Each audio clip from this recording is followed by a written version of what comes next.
Hello mga kapakpak, nandito po tayo ngayon sa 30th anniversary ng Bell Pepper. Ayan, at ito po ang dahilan ng Bell Pepper, ang aking pong kumare, Miss Virgie Garcia. Ayan po. Thank you, hi! Hello. Napakasipag, 30 years na po siyang naggagawa ng ganitong klase ng kumpanya, ang Bell Pepper. Kasama ko siyempre yung mga kasamahan ko po sa Teatro Tomasino with the Director Quaresma, no less. Siyempre, Miss Mariel Castro. Ayan, ang may-ari ng Silang. Ang may-ari mo ng Bacolod, si Miss Luisa. At ang may-ari ng Amerika. Mas malayo sa'yo. At may pabrika po ng paggawaan ng bulaklak. Si Rachel. Asa si Con? Si Connie tuloy. Si Maring Chloe.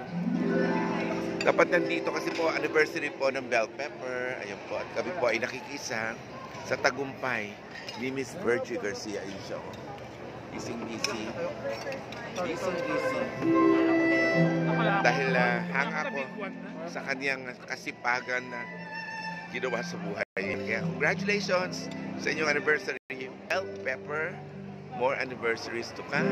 And Miss Virgie Garcia and Miss Chloe Martinez. Happy anniversary. Cesar Quindara. Ayan, mga kasama po namin sa Bell Pepper. Happy 30th wonderful years. Mama.